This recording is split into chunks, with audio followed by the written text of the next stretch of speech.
may be February 2026, but in CDTV land, we haven't quite left 2025 yet. Because, ladies and gentlemen, it is time for my best and worst rap albums of 2025 tier list. The first time that I've done the end of year album videos this way since 2021. I didn't quite get around to listening to every rap album that I wanted to in 2025 before making this video, but like I said at the beginning, it's February and I kind of just really want to get this out there, so here we go. Listen, at the time of recording, J. Cole is dropping The Fall Off tonight, and I want to keep up with that in real time. It's time to move into 2026, man. Basically, I'm just saying there might be some notable absences in here. I'll listen to them eventually, but we have like 45 albums in here anyway. And for this year, the tiers are gonna be best of 2025, great, good, meh, bad, and worst of 2025. We're working with 6 tiers. It gives you a little bit more versatility. But right before we get started with that,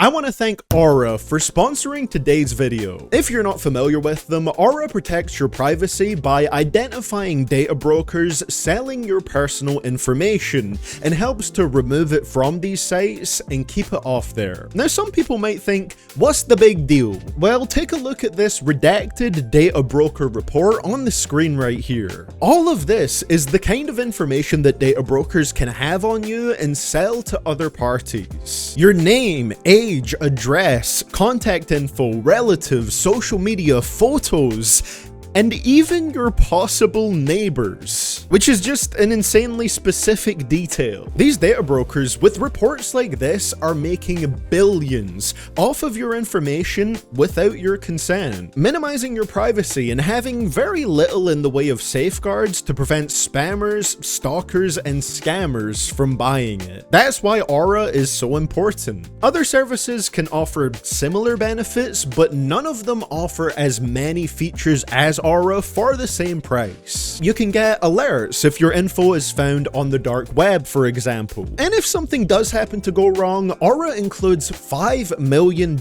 in identity theft insurance protection, with US fraud experts ready to help 24/7. So, if all of this has you wanting to use Aura to protect your privacy and information, you can try it free for 14 days by going to aura.com/cdtv. Straight away, they'll get to work on removing your info from these data broker sites. I'm protecting myself, and you should too. Thank you to Aura for sponsoring today's video. So with that being said, let's get right into this one, going chronologically in release order.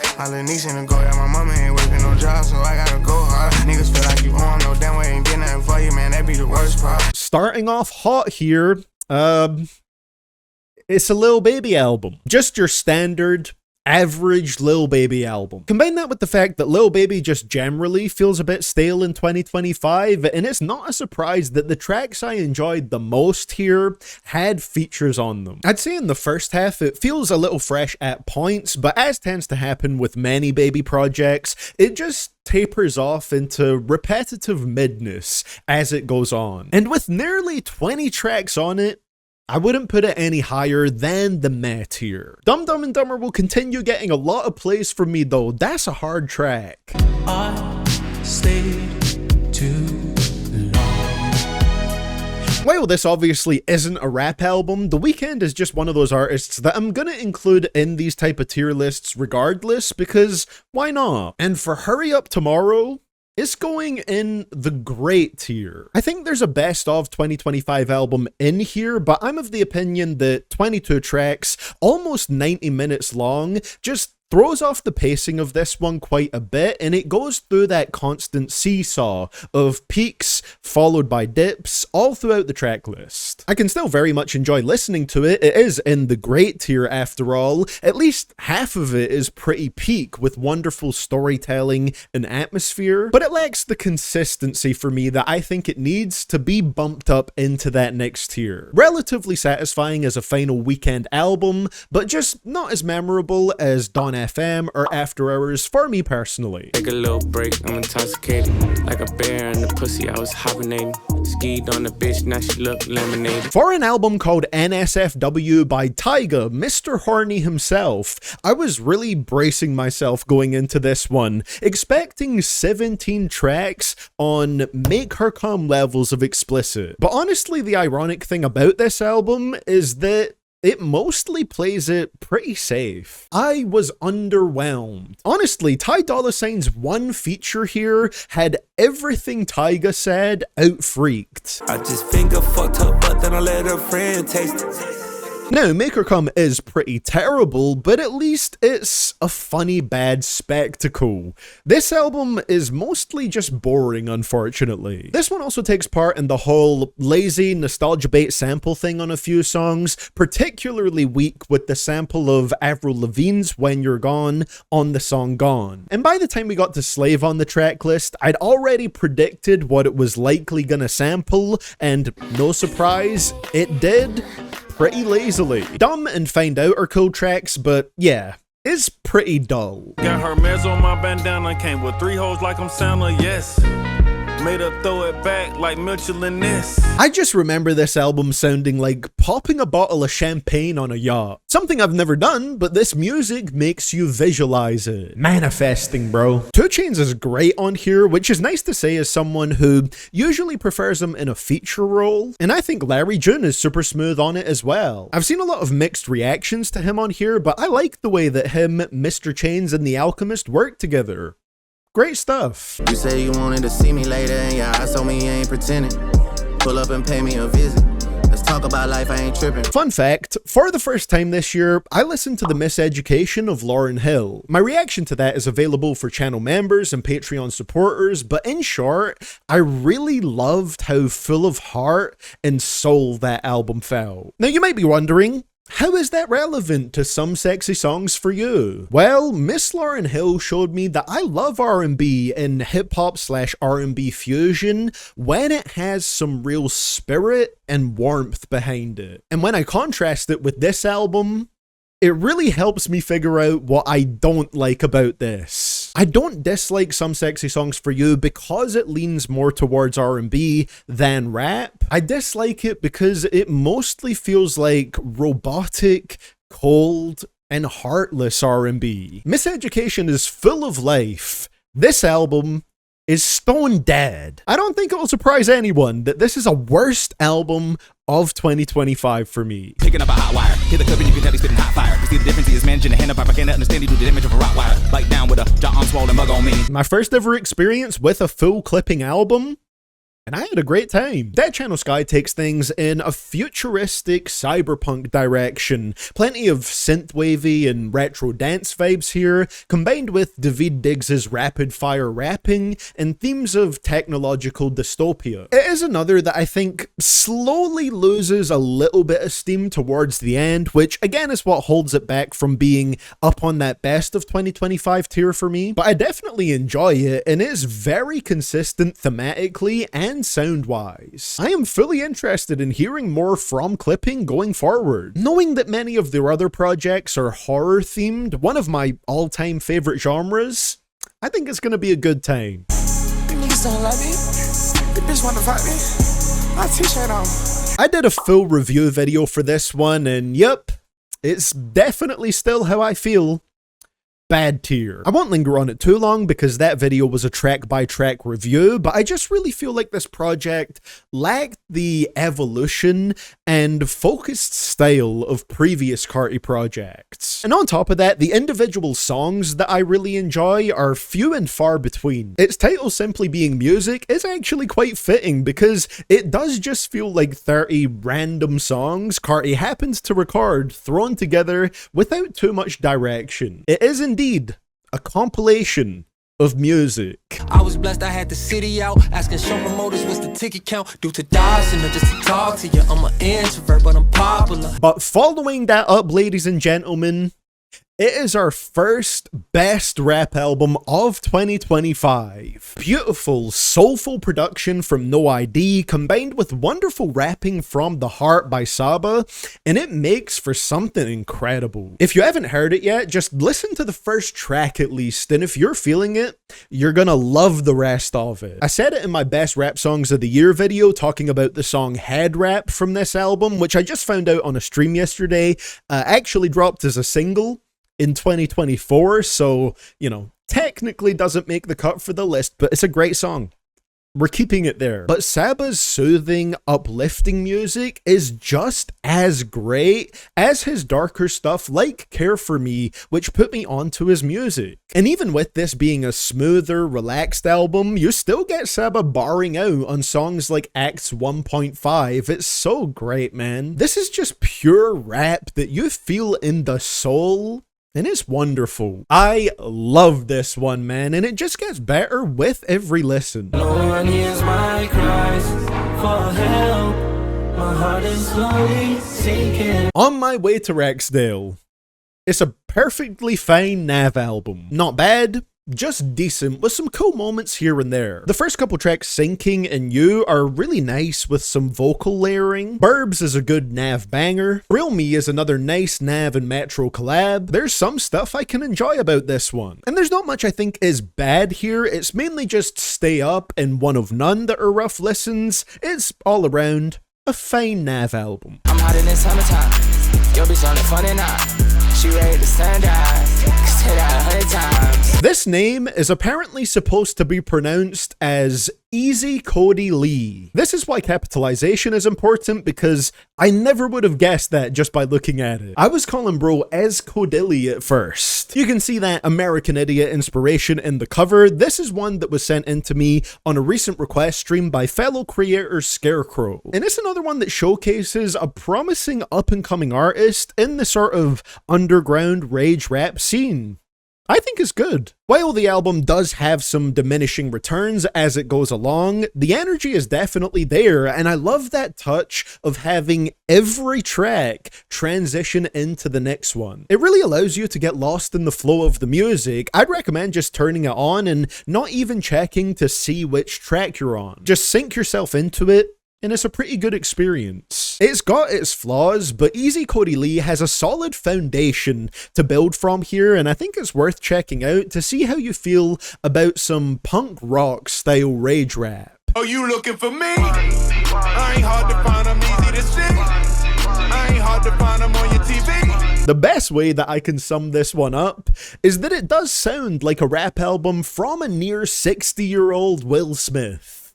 Take that as you will. I also kind of feel like Will Smith's image is way too carefully curated for any rap album from him at this point to feel genuine. A lot of this can be seen in the lyrics, many of which feel like pretty empty platitudes, especially when it comes to the hashtag motivational rap lines, making them feel more like a part of Will Smith's branding rather than a genuine attempt to inspire the listener. There's moments where he references things like the Chris Rock slap or his complicated relationship with Jada Pinkett Smith, but they're briefly glossed over more than anything in a way that kind of feels like dodging emotional vulnerability for the sake of maintaining a certain image. On top of that, it just doesn't sound very good. Many of the beats try to sound huge and impactful, but instead just sound kind of outdated and like empty bigness. Sorry, Big Willie, but it's one of the worst rap albums of 2025. Top 2, not 20, bitch. If life give me one, I'm taking that risk. I can light up, y'all, get it, Billy. A Great Chaos by Ken is an album that grew on me to an extent over time, so I was actually interested in checking out this follow-up to it. I had hopes that it would be another improvement and it would maybe be something that I end up enjoying quite a bit. But this, unfortunately, does just about everything worse than that album. Significantly less memorable, less focused, and unnecessarily long, which wasn't really an issue with A Great Chaos. I was actually a little hopeful for this one, but it just felt like overly bloated DLC with more content but less quality than the core thing. Maybe more features could have helped to pad this whole thing out, but 21 tracks of just Can is more than a little exhausting for me. Money counter gon' count up 100, cut the check and I cry like an onion, only focus on women and money. Chances are, if it's a DDG album, it qualifies as one of the worst of the year. Now, he did drop 3 projects in 2025, but I decided, in the spirit of self-care, to not check out any more after this one. My thoughts on this are similar to what I said about his Maybe It's Me project in 2023. It's some of the most lifeless rap music you'll ever hear that has nothing interesting to say, with autopilot deliveries that could save someone with fatal familial insomnia. Don't Google that if you have hypochondria, by the way, it will irrationally terrify you. Even the beats sound like they don't want to be on this project. Every sound is sluggish. There are a couple saving graces with the features. He got some pretty mainstream names for this one, and Wiz Khalifa, Offset, Shinseya, and Queen Naija all make for high spots on this album. But man, most of it is the most generic stuff you could possibly hear that sounds like it was made with minimum passion.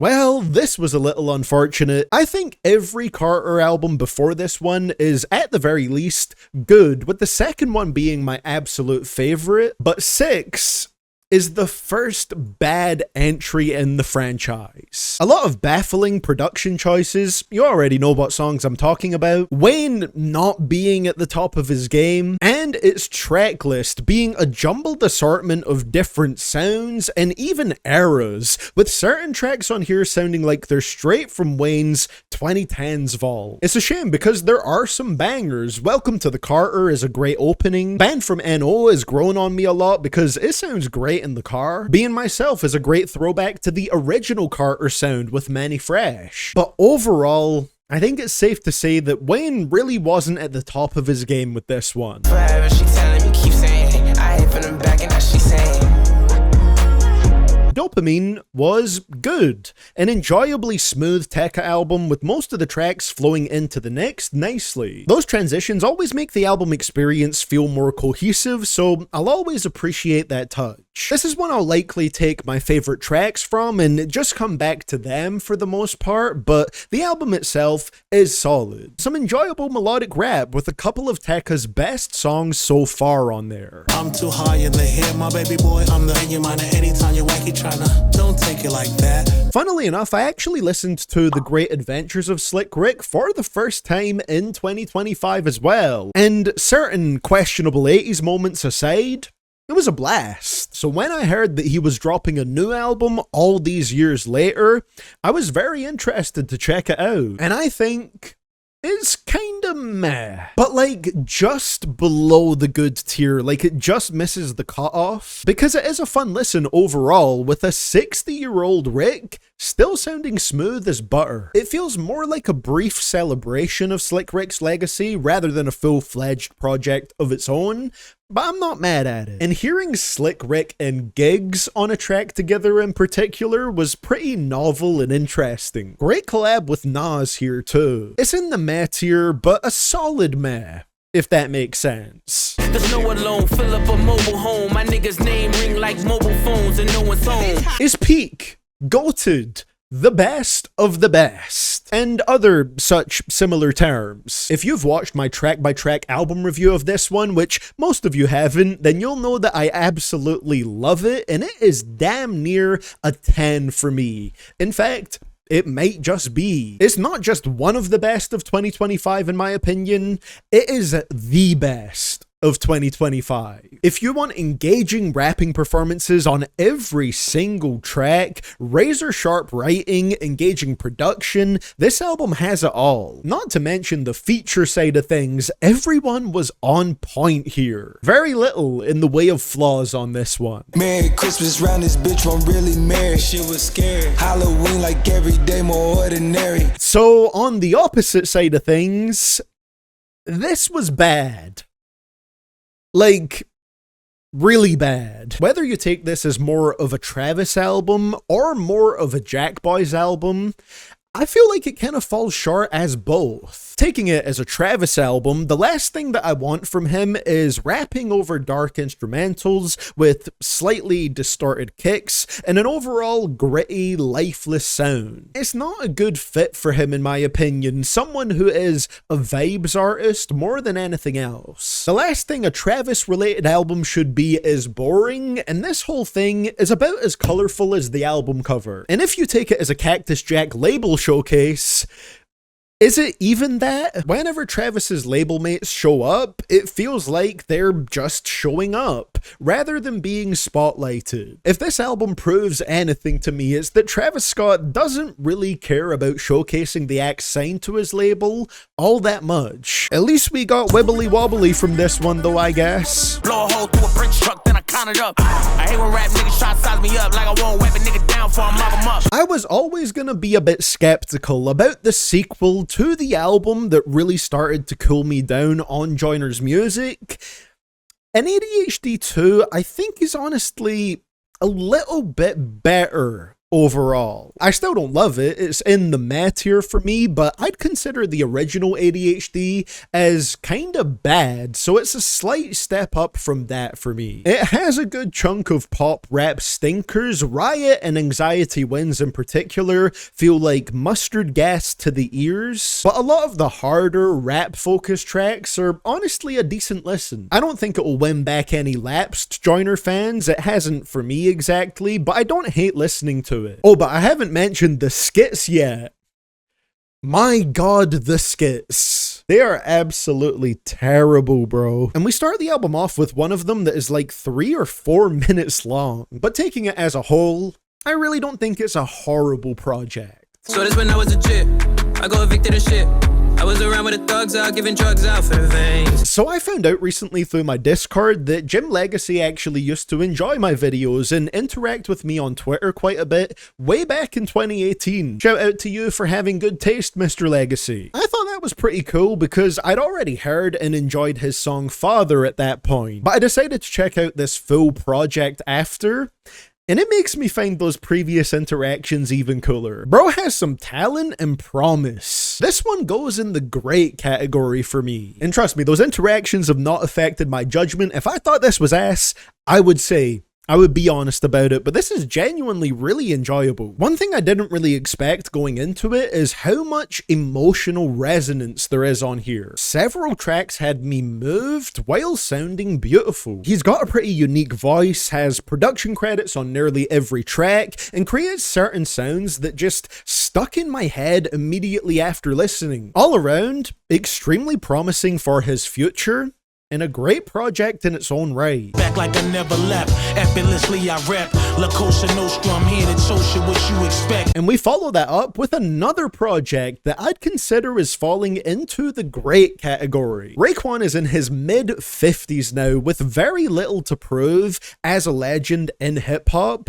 so I appreciate that this project was still a consistent, enjoyable listen. It dips at a few points in my opinion, but it's more than worth a listen for the fellow Wu-Tang member and Griselda collab tracks on here. It's always cool to see legendary rappers still putting out quality in the modern day. Don't tap that glass, don't tap that glass, don't tap that glass, don't tap that glass, there's a monster in it. This is a lot of fun. Don't Tap the Glass is great to me. I don't know if it's a Tyler album that will get the most plays or have the most longevity for me personally. I think his previous few albums offer a little more across the board than this one does, but that doesn't matter that much because I very much enjoy this project while I'm listening to it. This one is for the dance floor. Tyler makes it abundantly clear throughout this project that it's nothing to think too deep on, and it's a very good time as what it is. Some great bangers on here and lovely smooth R&B style tracks from Tyler. All in all,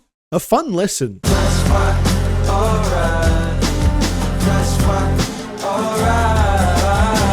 Vanisher Horizon Scraper. This one is gonna continue the great streak for me here. A very atmospheric and deeply layered project with the level of craft that you'd expect from Quadeca at this point. Now, of course, I know the reputation this album has, so if you're wondering why not the best of 2025 tier Mr. TV, it just doesn't quite connect for me on the same level as From Me to You or I Didn't Mean to Haunt You. The emotions and atmosphere of those two albums in particular just connect with me so strongly, and I love the music generally more on those projects. It's just more my kind of thing. But make no mistake about it, I can still very much enjoy my voyages with this album, if you will. And there are some tracks that will absolutely stick with me long term on here. Monday in particular, I think is one of the best Quadeca vocal performances ever, and just one of his best songs overall. Really loved that one, and the album as a whole is very much enjoyable. One that grows on me a little bit more with every listen as well, which I think is worth noting. A great project. $100 holler, stay hot and ready like Lil Caesars. Smokers get your loaf for a piece of cheese and some Reggie Reefer. Alfredo 2 is solidly good for me. I've never been as big of a fan of the Freddie Alchemist combo as a lot of rap fans are. I just prefer their music separately rather than together, I feel like. But yeah, this is a fine listen with some really nice highlights here and there. I'll definitely come back to Ensalada, Shangri-La, Gas Station Sushi, Gas Station... Oh my god, that's tripping me up so bad. Gas Station Sushi. Oh my fucking god. Gas Station Sushi, Gold Feet, and 1,000 Mountains. Something about this specific sound as a whole just doesn't quite do it for me on the level that it does for a lot of other people, which is interesting because I really do enjoy old school throwback style of rap. But Freddie and Alchemist are obviously both pretty good at what they do. I want it all. Louis Gucci, Prada, This one, man. It's not peak Metro for sure, but it's a revisiting of the 2000s to 2010s trap mixtape sound that honestly feels nostalgic in the 2020s. It definitely is too long for its own good, but to be fair, you could argue that is the project staying true to the era that it's referencing. And for a project like this, I actually like not being super familiar with a good chunk of the artists on here. It feels kind of like that experience of discovering mixtapes on DatPiff back in the day, and while it doesn't make for an incredible album experience, I do like this one as a fun little nostalgia trip. I'm trying to stay sober, keep playing that part. Rushing the death just to set me apart from all of the rest. No need for best. I quite like current era Suicide Boys music.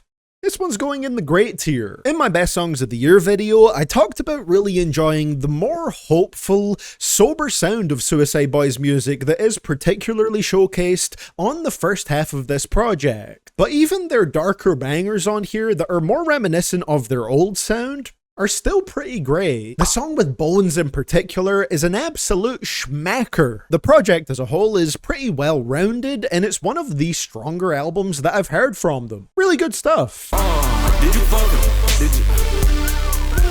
I did. Fell in love with that life I did. Dangerous Summer is a pretty cool collection of Yeet songs. I'm gonna go in the good tier for this one, verging pretty close to grey. What stops it from quite getting up there for me is that some of the experiments with the sound feel like they could maybe be fleshed out a bit more, and some of the more chill tracks just aren't particularly interesting to me, but when Yeet is on form for this project, he's making some of the best tracks he ever has. ADL is coming and Growing Pains alone make this entire EP worth it. And Oh I Did is such a banger. Definitely got a few tracks to replay from this one, and it did its job of getting me excited to see where Yeet's next full-blown album goes. Man, they shooting outside, so I'm staying inside. Shout to you and I vibe, take a few shots like Tupac. I seen a bunch of mean guys in a band and a tide. I was surprised when this album dropped to see a lot of people talking about being disappointed in it. I think God Does Like Ugly just makes it onto the great tier. It kinda had impossible heights to reach if you compare it to The Forever Story,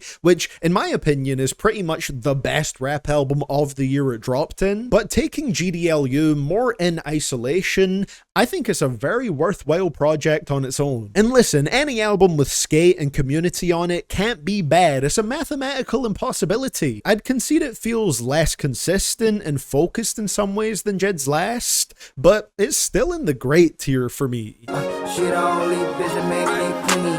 Spending all this bread making me feel like I've been sinning.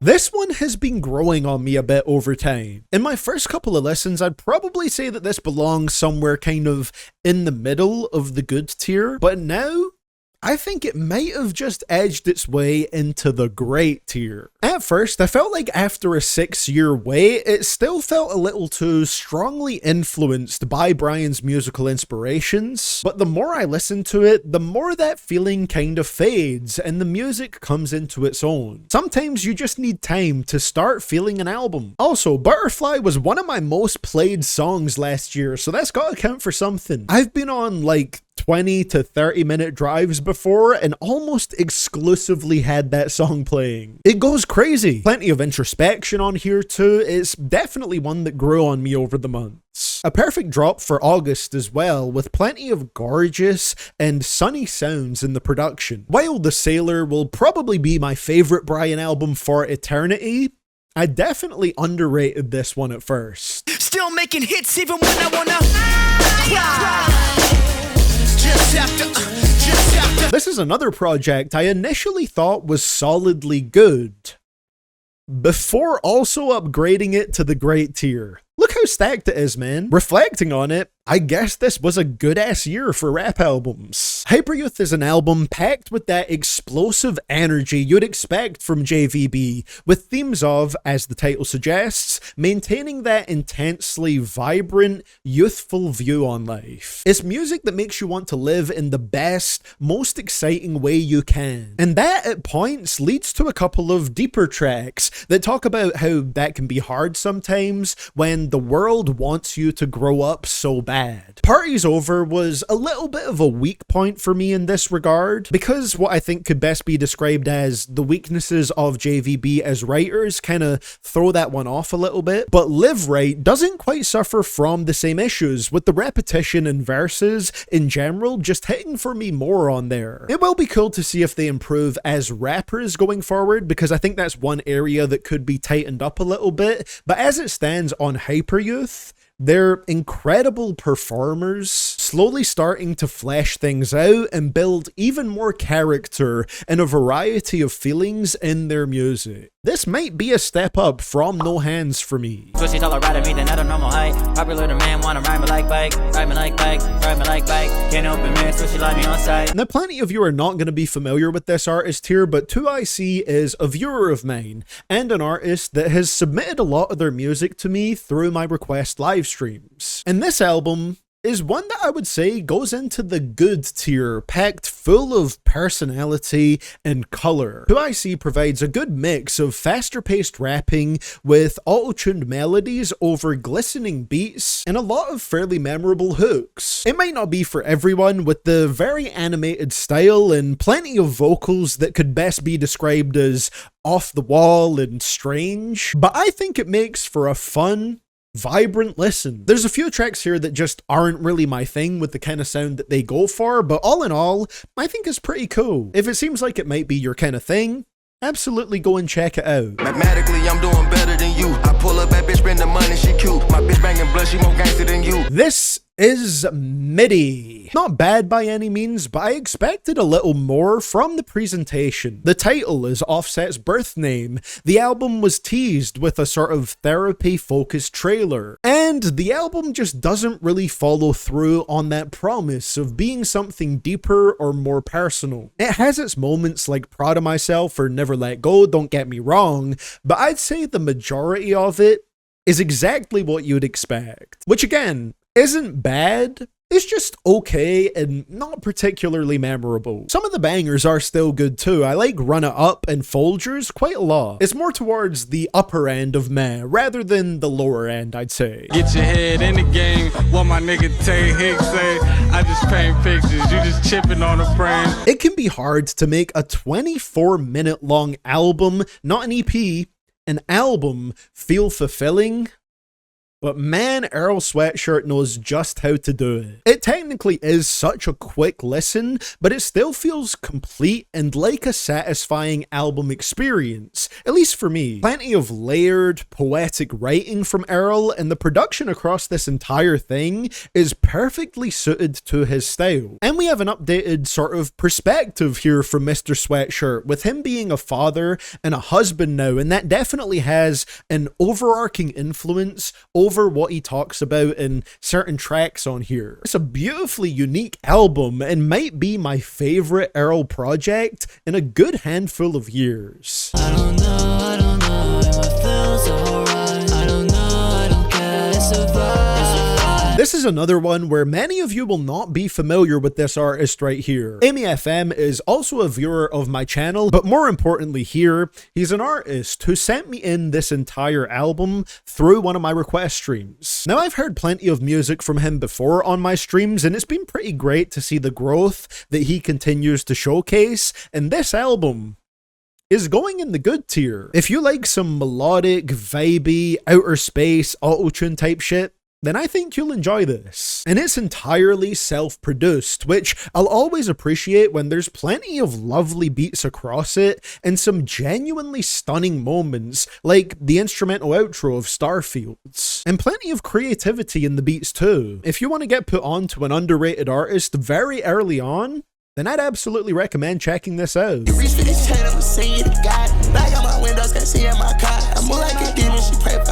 Surprisingly, I don't hate this. For this one, Destroy Lonely is not going in the worst of 2025 tier. He's not going in the bad tier. Ladies and gentlemen, with this album, he has graduated to the bottom of the meh tier. This album is alright. Now, it does suffer from that usual Destroy Lonely issue of feeling a little like he's making slight variations of the same song over and over again, but I feel like the song that he is repeatedly making on this one is a bit more enjoyable. Something about it just works a little better. Only a little bit better though. I do think I won't remember a single thing about this project in a year, maybe even a few months. Not completely ass, but pretty nondescript. Black diamonds today, I'm a I'm calling my ops UI Scooty is some UI booty. Bad tier for this stinky album. This is a lot worse than it should be for Young Thug's sort of comeback album. It has its moments, some tracks are pretty hard, but most of it just feels a bit obnoxious, unappealing, and lacking the fun eccentricity that makes the best Thug albums so good. I feel like most people will just remember this for the absurd cover art, and that's pretty much it. At this point, the last great Thug album for me was in like 2019. It might be time to accept that it's over.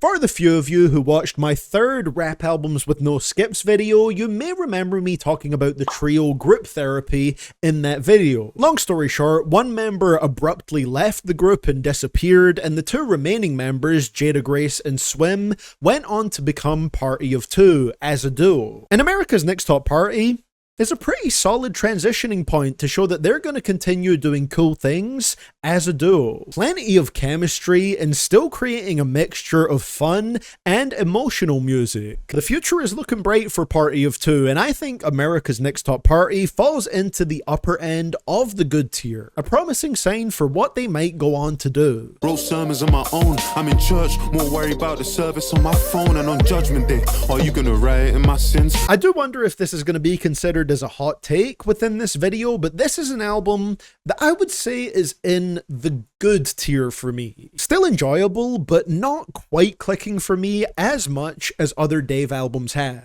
The positives here are that this album absolutely has the honesty and introspection you would expect from Dave. It also has one of my favorite rap songs of the year with Fairchild. Watch my best rap songs of the year list to see exactly where it ranked. But what holds it back for me is that I think it's the least interesting sounding album of his last three by far. The production, in my opinion, just doesn't mesh that well with Dave on a fair few of the songs. Well written, solid depth to it, still a good project, but definitely my least favorite of Dave's last three. 100 by fan, I don't know what to do. I pop me a pictures to make it through. 100 by fan. For me, this was pretty much on par with Offset's full-length album from 2025. It's a different kind of project, being a shorter Halloween drop that feels more like a fun little extra, and yeah, it's fine as that. Most entertaining moment was probably Offset and NBA Youngboy rapidly trading bars on their track together. They were kind of going off on there. It's only 11 tracks and under 30 minutes, so it absolutely doesn't overstate its welcome. It's perfectly fine for what it is.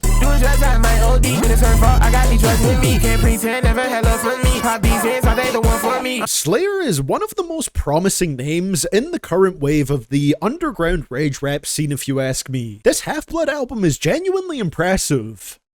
Great tier. He's a friend and collaborator of ezcodylee, who we talked about a bit earlier on this tier list, and so Slayer does do some things similarly, such as each track transitioning into the next one, and my god, some of the transitions here are incredible. The way Never Go Down runs into Wipe Your Nose is absolutely insane. Did I mention Slayer does the bulk of his own production? This project is energetic, refreshing, and just randomly decides to become stunningly beautiful for the song called The Sky. It's a really nice listen, especially as someone who thinks a lot of the modern underground rage rap scene is pretty lifeless and uninspired. Slayer feels like he has something more to offer, and it makes me really enjoy this album. Double down and double up. I don't know where to go with us. Break me down, lift you up. My viewers have warmed me up to what could be described as the world of terminally online music through my request live streams, so going into this I was already somewhat familiar with artists like 8485, Jane Remover, Femtinel, and Underscores. I had an idea of what to expect with the sound of this one, and overall, I think it's pretty damn great. In fact, I think it's best of 2025 material. There's so many fun and lively moments on here. I love Copycat's Lift You Up and Greenlight, for example. But what actually caught me off guard here was how often this got personal and reflective. There's quite a few songs here about Danny conquering his drug addiction, including What You See, where he shares how selfishly he acted towards women during his dark times. And this sort of vulnerability is really effective, especially knowing it all ends on a happier note with this album. I really appreciate what this one did. It's very fun, but I think it's more than just that, with its reflectiveness on Danny's life. I grew up watching my idols, they were rocking gold chains. Better keep your cool, lose my top, Cobain. What a fucking shiter, man. This, ladies and gentlemen, is the torture side of my paid request live streams, when someone sends me an actual stinker for us to suffer through. This one courtesy of my viewer Vimpan. And for this album, Adam Calhoun pretty much made the same shitty song 13 times over. And like, I'm not exaggerating there, I actually mean that. 13 songs, same thing over and over again. It's rare that the subject matter for a song here is anything other than I'm tough, I have guns, and you shouldn't mess with me, with the occasional awful elementary level wordplay mixed in there. Press me like clothes, speak no English like I'm Mexican. You can just tell he thinks he's a way better rapper than what he actually comes across as. He drops a couple N-words on this project. This is Adam Calhoun, by the way, if you're not familiar, but the album is so damn boring that it's hard to even feel any level of shock or offense. Just trash. Light showing, all my cars come from Roadshow. How you died on me, you supposed to be here ballin', long little joke. You know, sometimes the unreleased material just has to stay unreleased. Let me put it this way. There's pretty much one thing I remember as being good on this project, and several I remember as being not very good. The good one is What She Like. I've never been much of a Lil Baby fan, but that's the style of banger that I can enjoy from him. Pretty much everything else feels very much like the cutting room floor, packaged in album form. Now hey, as I said, I'm not a Lil Baby fan, so me enjoying a for the fans style project like this is unlikely, sure. But he has moments and songs that I really do like from him. This project just happens to have nearly none of that for me personally. Bro say play it patient, nah dog, I'm in a rush, I'm trying to book, ayy. I'm trying to shoot, you trying to clutch, ayy. I really wish this album was better because I actually really like the cover. I wasn't sure about it at first, but I think it really pops and has a cool sort of direction.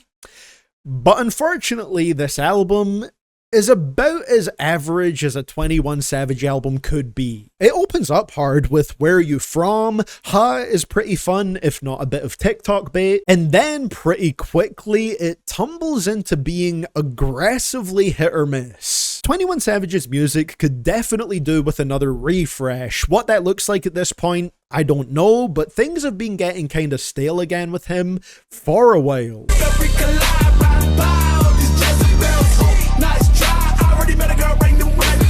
And finally, we're closing it out with a lovely, jolly Christmas draw. Suicide Boys decided to end the year by dropping a companion album to Thy Kingdom Come, with this one going a little bit more in that traditional, darker, grittier sound that their original fans know them more for. After a few listens to each, Thy Kingdom Come is the better of the two by a little bit for me, with more individual songs that I enjoy, but this still has a solid variety of sounds. It goes pretty hard, and I think it also belongs sort of in the lower end of the great tier. Now, I don't know why Scrim is dropping slurs in the big 2025, but that aside, it's a cool album. And there we have it, ladies and gentlemen. That is my tier list for the best and the worst rap albums of 2025. Like I said, there will be some notable exclusions from this list that I didn't listen to, and I still need to get around to, but I just didn't want to delay this video any longer, so this is what we have right here. And it's nice to see that, for the most part, this leans more towards the good side of things, with the great tier being absolutely stacked than the bad side of things. Overall, a pretty solid year when it comes to albums. So with that being said, what did you think of this ranking? What were your favorite and least favorite rap albums of 2025? Let me know down in the comments below, and thank you very much for watching this one today, guys. You can click on the screen right there if you want to check out my video on the worst rap songs of 2025, and much love to my channel members and Patreon supporters over there, with a special shout out to Elena Knows Ball, Henry Flores, I Am Regent, and Neo Striker.